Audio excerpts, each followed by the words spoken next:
Commander Vexthala of the Corvani Warfleet stared at the tactical display with all four of his crimson eyes, each one blinking in sequence like a confused traffic light.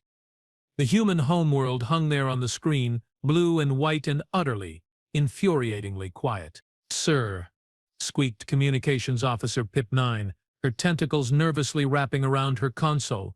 "We have been broadcasting surrender demands for 3 standard rotations now. Nothing. Not even a peep." Vexthala's mandibles clicked together in what his species considered deep thought, though it sounded more like someone trying to crack nuts with their teeth. 3 rotations of absolute silence. Are we certain their communication arrays are functional? Positive, sir. Our scans show active transmissions across their planet. They are definitely receiving us. Pip-9 paused, her voice dropping to a whisper. They are just ignoring us. The bridge fell silent except for the rhythmic humming of the ship's engines and the occasional nervous chittering from the crew. Vexthala had conquered 47 worlds in his illustrious career, and never once had he encountered such blatant disrespect. Usually, species either surrendered immediately upon seeing the might of the Corvani Armada, or they sent angry, defiant messages promising to fight to the death. But silence, complete, utter, mocking silence. Tactical Officer Clark 7, Vexthala barked, his voice echoing through the bridge like an angry thunderstorm. "What's the status of their defensive systems?" Clark 7, a hulking beast of scales and muscle, hunched over his station with the grace of a freight train trying to do ballet. "That's the weird part, sir. They have defensive satellites, planetary shields, orbital weapons platforms. All of it's active, all of it's powered up, but none of it's aimed at us. None of it? Not a single targeting system has locked onto our fleet. It's like..." Clark 7 scratched his scarred head with a claw the size of a dinner plate. "It's like they don't consider us a threat." A collective gasp rippled through the bridge crew. The idea that any species wouldn't consider the mighty Corvani Armada a threat was so absurd, so completely ridiculous, that several junior officers started laughing hysterically before catching themselves. Vexthla's eye stalks swiveled to focus on the tactical display again. 236 Corvani warships hung in space around the human world like metal vultures, waiting for a feast. Each ship bristled with enough firepower to crack a moon in half. The humans had to see them. Their sensors had to detect the massive energy signatures. So why the absolute deafening silence? "Sir," there came a new voice from the navigation station. Officer Zen 3, barely out of the academy and still possessing that annoying optimism of youth, raised a tentative appendage. "What if they are planning something?" "Planning something?"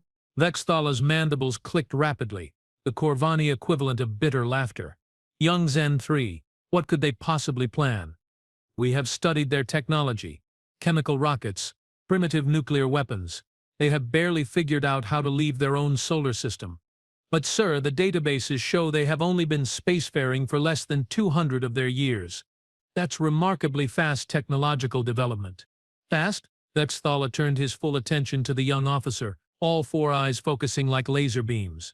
"The Corvani took 3,000 years to achieve interstellar flight. The Vorthok Empire needed 4,000. These humans achieved it in what? 50 years. That's not fast. That's impossible. Unless," Clark 7 rumbled thoughtfully, "they are better at war than we thought." The bridge fell silent again, but this time it was a different kind of silence. The kind that creeps into your bones and makes you want to check over your shoulder for monsters that shouldn't exist. Vexthala shook his head vigorously, his eye stalks waving like angry snakes. "Ridiculous. Absolutely ridiculous. They are primitives. Look at their planet. They still have separate nations fighting each other. They use fossil fuels. Half their population doesn't even believe in science. But they stopped fighting each other the moment we arrived," Pip-9 pointed out quietly. "Our intelligence shows every single human military force went to full alert simultaneously. Every nation, every faction, every tiny little territorial dispute just stopped. Coincidence? Sir, with respect, coincidences don't happen on a planetary scale." Vexthala was beginning to develop what humans would recognize as a headache, though for Corvani it manifested as a painful throbbing behind all 4 eyes. He'd been so certain this would be simple. Show up, demand surrender, accept their inevitable capitulation, strip their world of resources, move on to the next target. Easy, clean, profitable. Instead, he was sitting here playing the galaxy's most frustrating guessing game with a species that apparently thought ignoring him was an appropriate military strategy. Communications. Try again. Use the universal threat protocols. HFY's tentacles danced across her console with practiced efficiency. Unknown species. This is Commander Vex Thala of the Corvani Empire. You are surrounded and outgunned. Surrender now and you will be granted standard prisoner of war status under Galactic Convention 77 Alpha. Continue your silence and face total annihilation. You have one rotation to respond.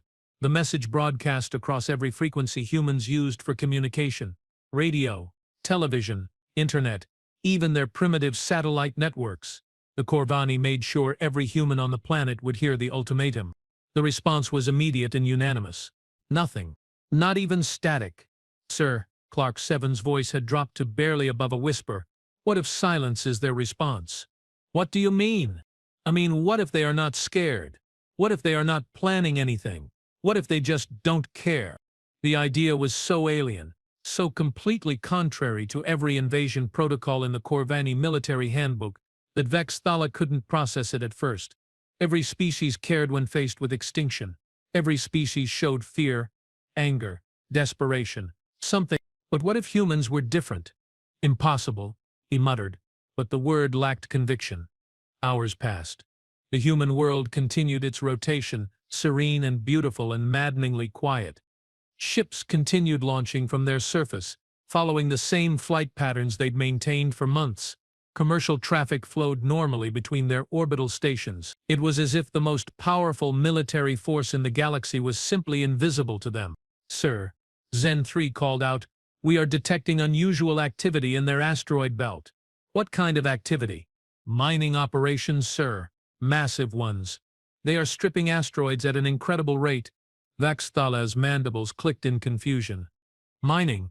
Now, we are about to invade their planet and they are worried about mining asteroids. Sir, the scale is enormous. They are processing more raw materials in a single day than most species manage in a full cycle. What are they building?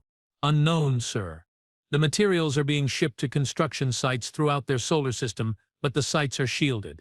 We can't get clear readings. For the first time since arriving in the human system, Vex Thala felt something that might have been unease. Not fear, certainly not fear. The mighty Corvani feared nothing. But perhaps caution. How long have these mining operations been active? Sir, according to our long-range sensors, they started the day we entered their detection range. The bridge went dead quiet, except for the soft hum of life support systems. Every crew member was doing the same calculation in their heads. The humans had detected the Corvani fleet weeks before they should have been able to. Their sensors were far more advanced than intelligence reports suggested. And they'd immediately started building something. Something big enough to require stripping entire asteroids. Sir, HFY's voice was barely audible. Incoming transmission from the planet. Finally. Put it through. The main screen flickered to life, showing a single human female sitting at what appeared to be a simple desk. She had brown hair tied back in a practical style, wearing what looked like a standard military uniform. Her expression was completely calm, almost bored. Greetings, she said in perfectly clear galactic standard, though with a slight accent that made the words sound somehow more precise than usual. I am Admiral Elena Vasquez, of the United Earth Defense Forces. We received your ultimatum. Vex Thala straightened in his command chair, all four eyes focusing intently. Admiral Vasquez, I am Commander Vex Thala of the Corvani Empire. You have kept us waiting for an unacceptable amount of time.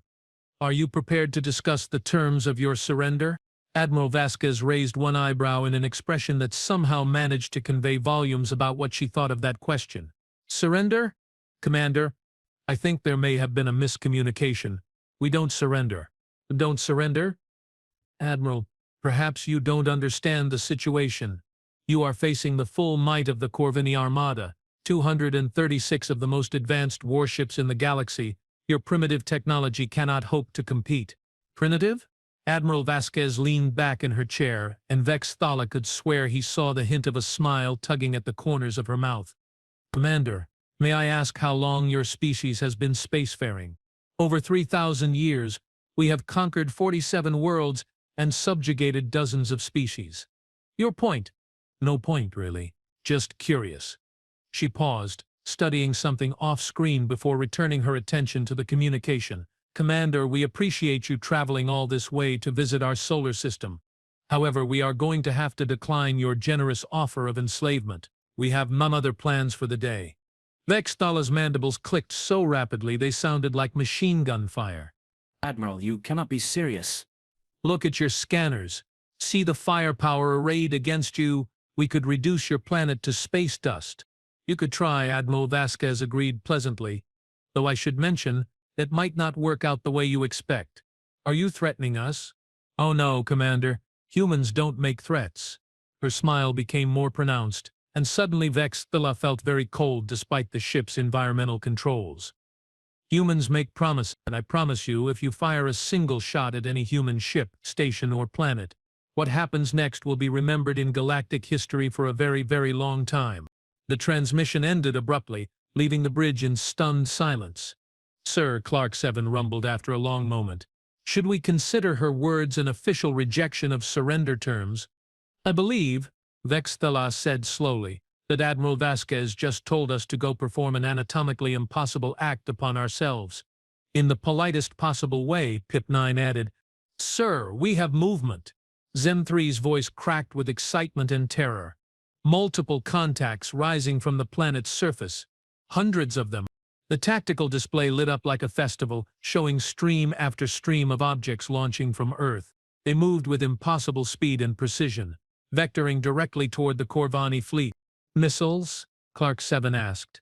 Negative, sir. They are too big, and they are not following ballistic trajectories. They are actively maneuvering. Ships, then. How many? Sir, I'm reading over 3,000 contacts and the number is still climbing.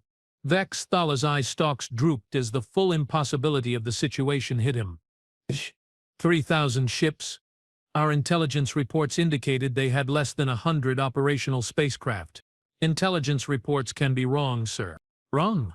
Wrong? Vexthala's voice rose to a near shriek. They are not wrong, they are completely fictional. Where did they hide 3,000 ships? Underground, sir. They are launching from concealed facilities across every continent. And sir, Zen-3's voice dropped to a whisper. They are big, really big. Each one is showing a mass signature larger than our heaviest cruisers. The Corvani fleet, which had seemed so imposing just minutes before, suddenly felt very small floating in the vast darkness of space. 3,000 ships against 236. The mathematics were unfavorable. Sir, incoming transmission from Admiral Vasquez again. Put her through. The human admiral appeared on screen again, this time with what was unmistakably a military command center visible behind her. Dozens of humans worked at control stations, while massive displays showed tactical information that made Vexthala's head hurt just looking at it. Commander Vexthala, I hope you don't mind, but we have launched a small welcoming committee. Standard diplomatic protocols, you understand? Admiral, this is highly irregular. We did not request an escort. Oh, they are not an escort, Commander. They are our negotiating position. Admiral Vasquez's smile had become positively predatory. You see, we have had some time to think about your ultimatum while you were waiting for our response. We decided we'd like to make a counter-offer. A counter-offer? Yes.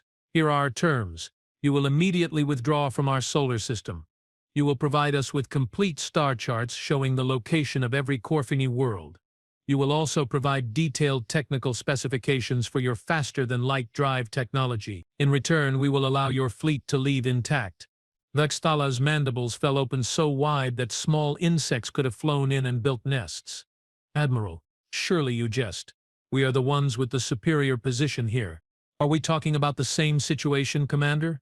Because from where I'm sitting, you brought 236 ships to fight 3,000. Either Corvani mathematics is very different from ours, or you are severely outgunned. Quantity is not quality, Admiral.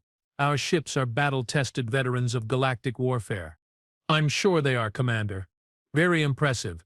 However, our ships are human-designed, and humans have a rather unique approach to warfare, which is... Admiral Vasquez leaned forward, and her expression became deadly serious. We don't fight fair, Commander. We don't believe in honor in battle. We believe in winning by any means necessary. We study our enemies. We learn their weaknesses. We exploit every possible advantage. And we never ever give up. This is preposterous. No single species can threaten the might of the Carvani Empire. Commander, let me share a little human history with you. 200 years ago, we were fighting each other with chemical explosives and metal projectiles. 50 years later, we had nuclear weapons capable of destroying our own planet. 25 years after that, we were building ships that could travel between stars. Do you notice a pattern? Vex Thala did notice a pattern, and he was beginning to dislike it intensely. We adapt, Commander. We learn, we improve, and we do it faster than anyone else in the galaxy because we have to. We have been fighting wars for our entire existence. Fighting each other, fighting our environment, fighting the very universe itself. War isn't just what we do, Commander. War is what we are. The tactical display chose that moment to chime with new information. The human ships had reached optimal weapons range and were spreading into a formation that looked disturbingly familiar to anyone who'd studied military tactics. Sir Clark 7 reported, his voice hollow. They are deploying in a modified Caesarian battle shell. That's an advanced formation. Very advanced. How would primitive humans know advanced galactic battle formations? Maybe they invented them? Zen 3 suggested weakly. Admiral Vasquez's voice cut through their discussion like a knife through silk. Commander, you have 30 seconds to begin withdrawing your fleet.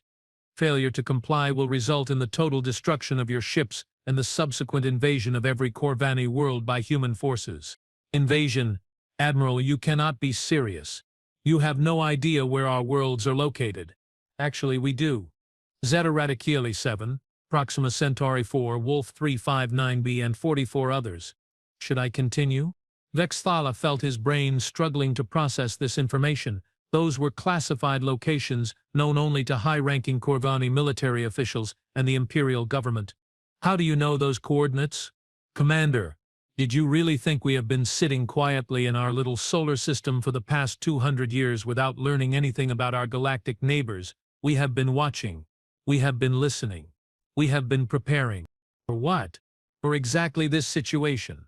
Admiral Vasquez stood up, and Vex Thala realized she was much taller than he'd initially thought. Humans were apparently larger than intelligence reports had indicated. Another discrepancy to add to the growing list. Commander, you are not the first hostile alien force to visit our system. You are just the first one we have allowed to get this close. Allowed? The others never made it past our outer detection grid. We dealt with them quietly, efficiently, and without fanfare. We prefer to handle these situations with discretion. What others? What species? Let's see. The Vorthax scouting fleet last year. A hegemony raider group 6 months ago. Some pirates calling themselves the Blood Claw Legion just last month. They all had the same attitude you do, Commander. Very confident. Very superior. Very wrong. The bridge had gone so quiet that Vex Thala could hear his own hearts beating. Multiple hearts. Beating rapidly because what Admiral Vasquez was describing was impossible. The Vorthak Empire was one of the most powerful military forces in the galaxy. The Hegemony Raiders were legendary for their ruthlessness and efficiency. The Blood Claw Legion had terrorized shipping lanes for decades. If humans had destroyed all of them, time's up, Commander. The tactical display erupted in warning signals as every human ship simultaneously achieved target lock on the Corvani fleet. Energy readings spiked across the board as weapons systems powered up to levels that should have been impossible for ships of their apparent size. Sir, Clark 7's voice was barely a whisper. Their weapons signatures are off the charts. Each of their ships is reading power levels equivalent to a Corvani dreadnought. But they are smaller than our cruisers. Yes, sir, much smaller, but somehow much more powerful. Vex Thala stared at the display, watching red targeting beams painting his entire fleet like deadly Christmas decorations. 236 of the finest warships in the Corvani arsenal, each one now locked in the crosshairs of multiple human weapons. And still that damned human admiral was smiling. Final offer, Commander Vex Thala. Withdraw now. Provide the information we have requested, and you get to go home with embarrassing stories to tell your friends. Refuse and you become a case study in why threatening humans is a poor life choice. This is impossible. Vex Thala muttered. This is completely impossible. Commander, Admiral Vasquez said gently, the impossible is just another word for Tuesday where humans are concerned.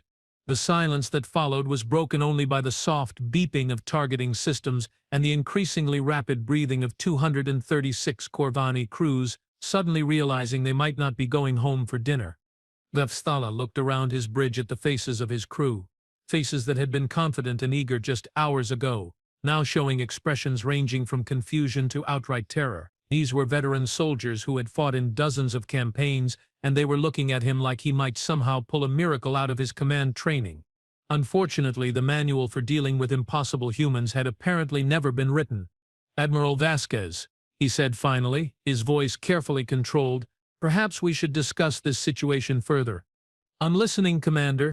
What assurances do we have that you will honor any agreement we reach?" Admiral Vasquez raised an eyebrow. "Commander, you are asking the wrong question. The question you should be asking is, what choice do you have?"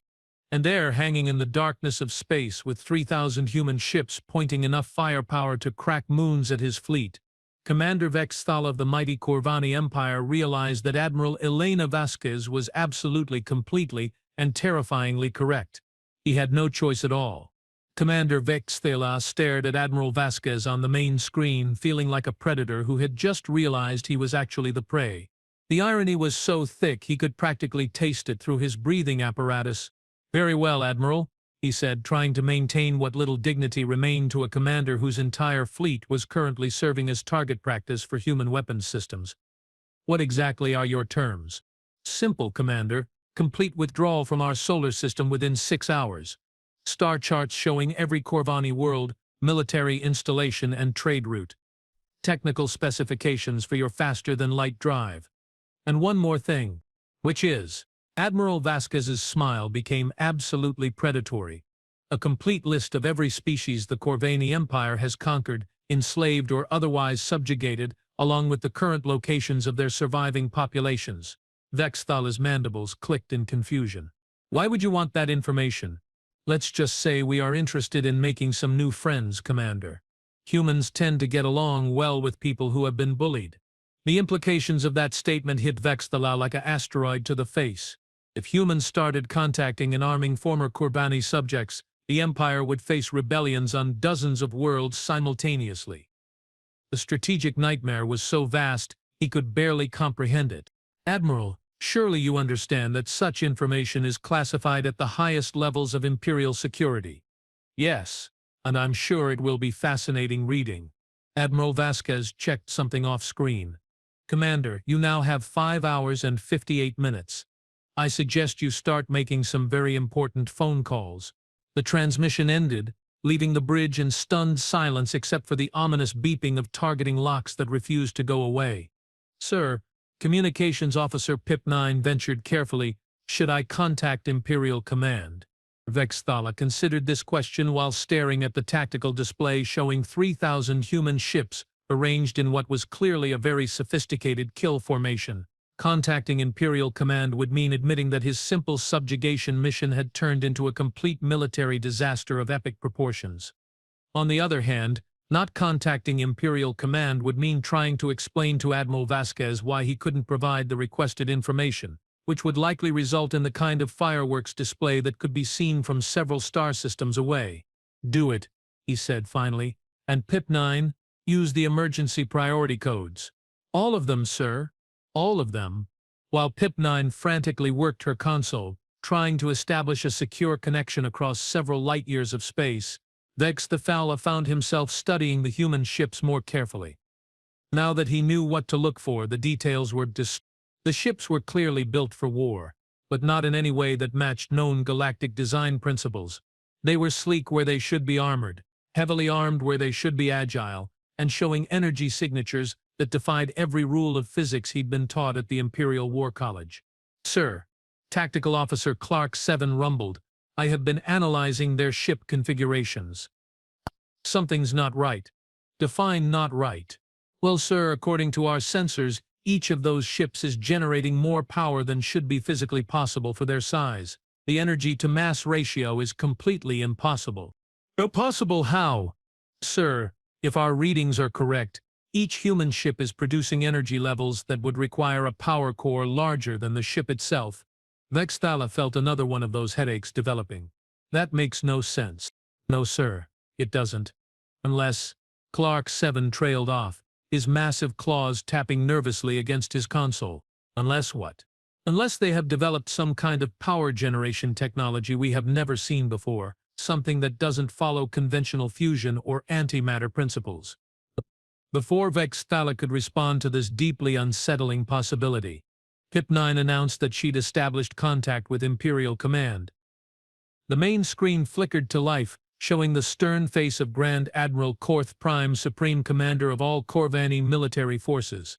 Grand Admiral Korth Prime was ancient even by Corvini standards, his scales bearing the scars of dozens of campaigns, his 4 eyes sharp with the cunning that had kept him alive through centuries of galactic warfare. He was also, Vexthala realized with growing dread, not going to be happy about this situation. Commander Vexthala, the Grand Admiral's voice crackled across the interstellar communication link. Your emergency transmission was rather vague. Report. Sir, the human subjugation mission has encountered unexpected complications. What kind of complications? Vexthala took a deep breath, which was probably going to be one of his last as a free Corvani. Sir, the humans have refused to surrender and are currently holding our entire fleet at gunpoint. The silence that followed was so complete that Vexthala wondered if the communication link had failed. When Grand Admiral Korth Prime finally spoke, his voice carried the kind of deadly calm that made experienced soldiers start writing their final messages home. Commander, did you just tell me that a primitive species with chemical rockets is threatening the Corvani Armada? Sir, they don't have chemical rockets. They have 3,000 advanced warships, each one more heavily armed than our largest cruisers. 3,000 ships. Our intelligence reports indicated they had less than 100 operational spacecraft. Sir, our intelligence reports appear to have been somewhat inaccurate. Another long silence. When the Grand Admiral spoke again, his voice had dropped to barely above a whisper, which was actually more terrifying than shouting. Commander, are you telling me that our intelligence services, which have successfully monitored galactic activities for over 2 millennia, somehow missed the construction of 3,000 advanced warships? Yes, sir. They also missed the humans' advanced sensor technology, their knowledge of galactic battle formations, their detailed intelligence about Corvani military positions, and their apparent previous destruction of Vorthak, hegemony, and Bloodclaw forces. The silence this time stretched so long that Vexthala began to wonder if Grand Admiral Korth Prime had suffered some kind of medical emergency. When the old warrior finally responded, he sounded like someone who'd just been told that the laws of physics had been repealed. Commander, you are describing a military scenario that is functionally impossible. Yes, sir, that appears to be the human specialty. Put me in contact with their leader immediately. Sir, I should warn you that Admiral Vasquez is unconventional in her approach to diplomatic negotiations. Commander, I have been conducting diplomatic negotiations since before you were hatched. I believe I can handle one primitive alien commander. Vexthala glanced at his bridge crew, all of whom were doing their best to look like they were somewhere else. Very well, sir. Establishing connection now. The screen split to show both Grand Admiral Korth Prime and Admiral Vasquez, who appeared to be in the same command center as before, though now there were even more humans visible in the background, all working with the kind of focused intensity that suggested very bad things were about to happen to someone. Admiral Vasquez, Grand Admiral Korth Prime began, his voice carrying the full authority of one of the galaxy's most powerful military forces. I am Grand Admiral Korth Prime, Supreme Commander of all Corvane forces. I understand there has been some misunderstanding regarding our presence in your system. Admiral Vasquez looked up from a datapad she'd been studying and gave the Grand Admiral the same politely interested expression she might use when examining a mildly curious insect. Grand Admiral, how nice of you to join us. I was just reviewing some intelligence reports about Corvani military capabilities. Fascinating reading. Admiral, I'm certain we can resolve this situation through reasonable negotiation. Perhaps there are some concessions we could offer in exchange for safe passage for our fleet. Concessions? Admiral Vasquez raised an eyebrow. Grand Admiral, I think you may have misunderstood the situation. We are not asking for concessions, we are dictating terms. Grand Admiral Korth Prime's eye stalks stiffened in surprise. In his centuries of military experience, no one had ever dared to use that tone with him. Species that tried usually ended up as footnotes in military history textbooks. Admiral, perhaps you don't fully comprehend the resources at the disposal of the Corvani Empire. We command over 10,000 warships across dozens of systems. Your impressive display here is noteworthy, but ultimately insignificant compared to our full military might. 10,000 ships? Admiral Vasquez made a note on her datapad. Thank you for that information, Grand Admiral. Our intelligence estimates were actually slightly higher, but it's nice to have confirmation. You have intelligence about Imperial fleet strength. Grand Admiral, we have intelligence about everything. Fleet positions, supply lines, command structures, political weaknesses, economic vulnerabilities. We have been preparing for this conversation for quite some time. Grand Admiral Korth Prime's mandibles clicked rapidly as he processed this information. Preparing? For how long? Well, we have been monitoring Corvani activities for about 50 years now, ever since we detected your first long-range scouts probing our outer system defenses. Our scouts never penetrated your outer system. No, they didn't, because we destroyed them. Quietly, efficiently, and we learned quite a lot from their wreckage. The bridge fell silent except for the sound of Grand Admiral Korth Prime's breathing apparatus working overtime. On the main screen, Admiral Vasquez continued making notes on her datapad as if discussing the complete destruction of covert military operations was perfectly normal conversation. Admiral, The Grand Admiral said carefully, "What exactly do you want?" "What we want, Grand Admiral, is very simple. We want to be left alone. Unfortunately, that doesn't seem to be an option with aggressive expansionist empires like yours running around the galaxy, so we have decided to solve the problem at its source. Which means," Admiral Vasquez set down her datapad and looked directly into the camera with an expression that could have frozen hydrogen. "Which means, Grand Admiral, that the Corvani Empire's days of conquest and subjugation are over.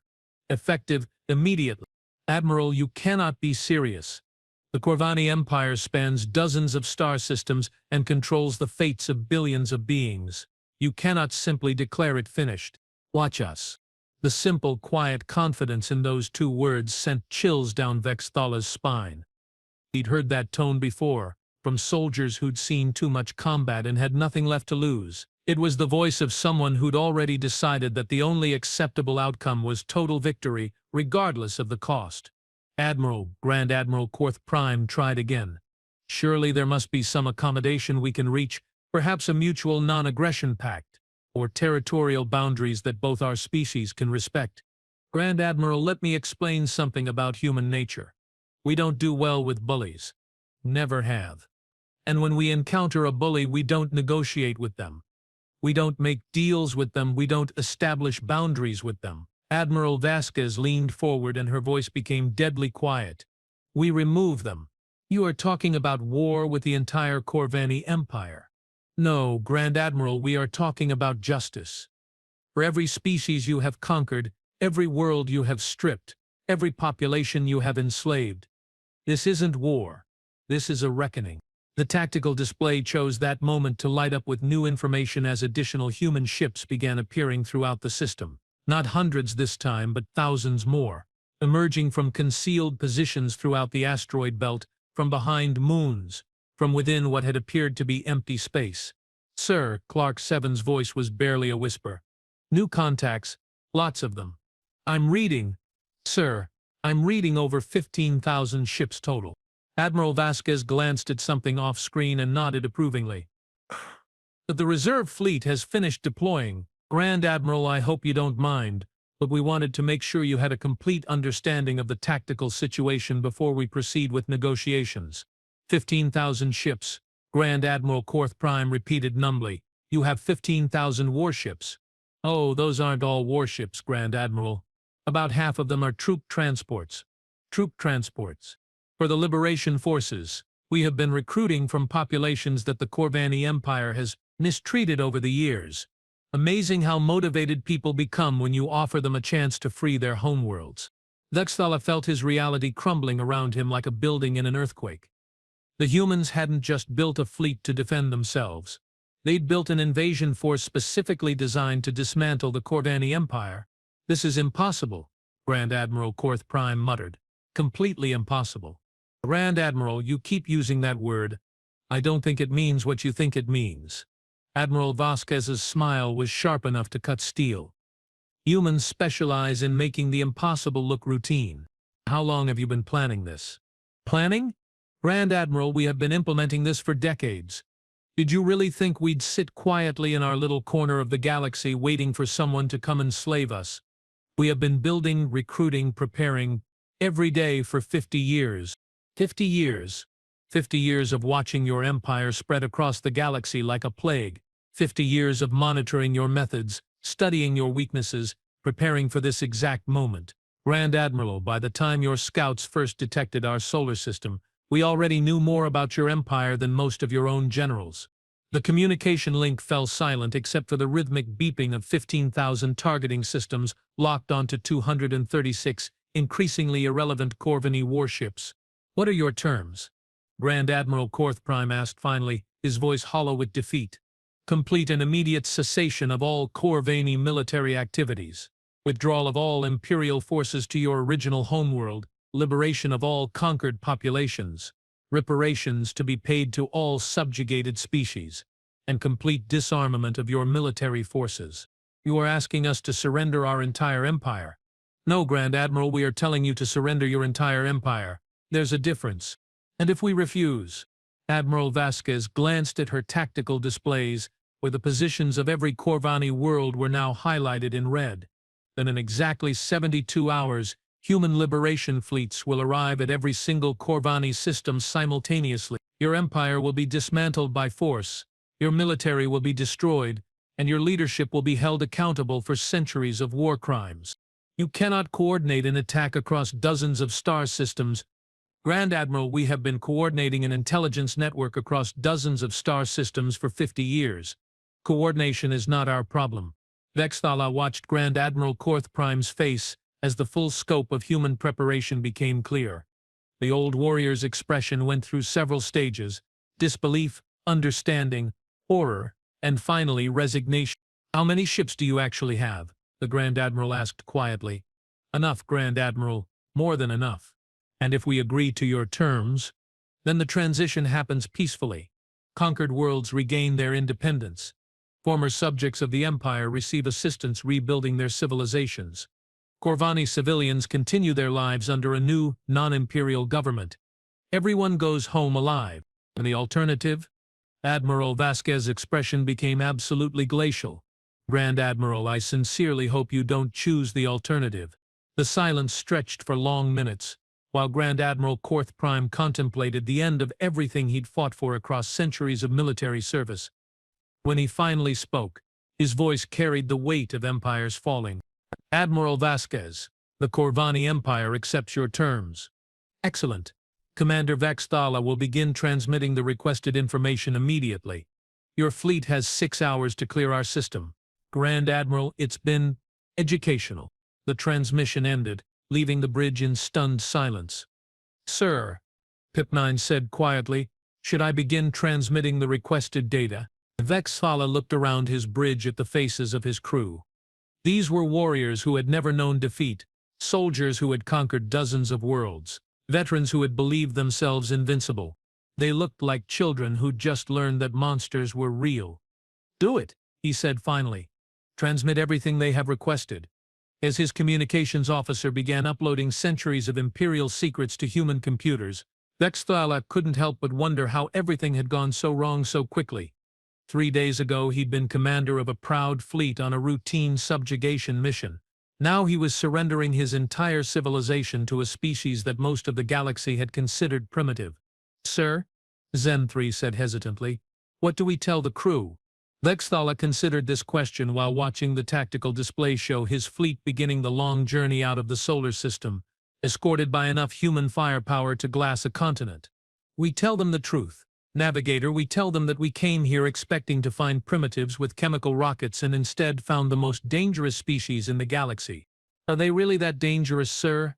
Vexthala looked at the young officer and realized that Zen 3 would probably live to see the end of the Corvani Empire, the liberation of dozens of worlds, and the emergence of humanity as a major galactic power. It was, he reflected, Probably going to be a very interesting future. Navigator, they destroyed an empire of 10,000 ships without firing a single shot. They turned our greatest strength into our greatest weakness just by existing. They made us defeat ourselves simply by showing us who we really were. I don't understand, sir. We were bullies, Synthri, and humans, it seems, don't like bullies. As the Corvani fleet limped away from Earth, pursued by the silent judgment of 15,000 human ships, Vexthala couldn't help but feel that Admiral Vasquez had been absolutely correct about one thing. The silence hadn't been fear. It had been the sound of war, the war that had already been won before the first shot was never fired. And as Earth grew smaller in his rear displays, Commander Vexthala of the former Corvani Empire realized that the humans had taught him something valuable about the nature of true power. Sometimes the greatest victory was making your enemy realize they'd already lost. 3 months later, Vexta found himself working as a shipping coordinator on a peaceful trade station in neutral space, helping to distribute humanitarian supplies to former Corvani territories. It wasn't glorious work, but it was honest work, and he'd discovered something surprising about honest work. It was remarkably satisfying. He was reviewing cargo manifests when his personal communicator chimed with an incoming message. The sender was listed as Admiral E. Vasquez, Earth Defense Forces. Curious despite himself, he opened the message. Commander Vexthala, I hope you are adjusting well to civilian life. I wanted to thank you for your cooperation during our recent negotiations.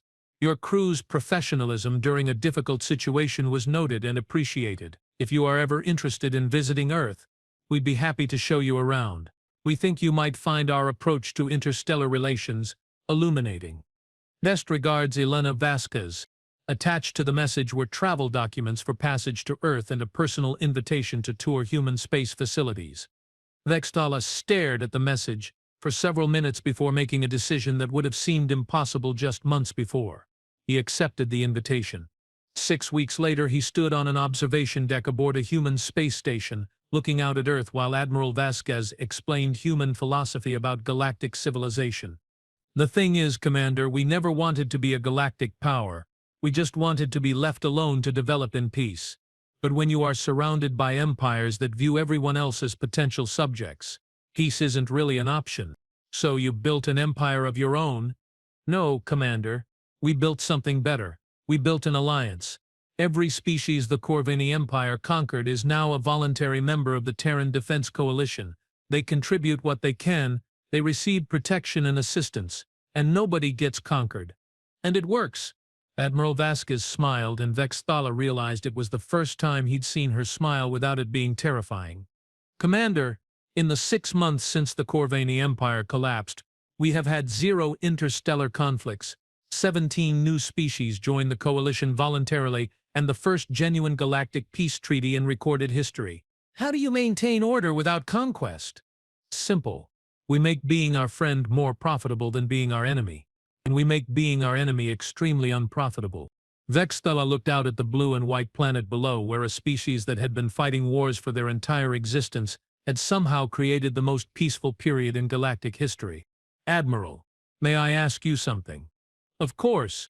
When you said humans specialize in the impossible, what did you mean? Admiral Vasquez was quiet for a long moment, looking out at the stars.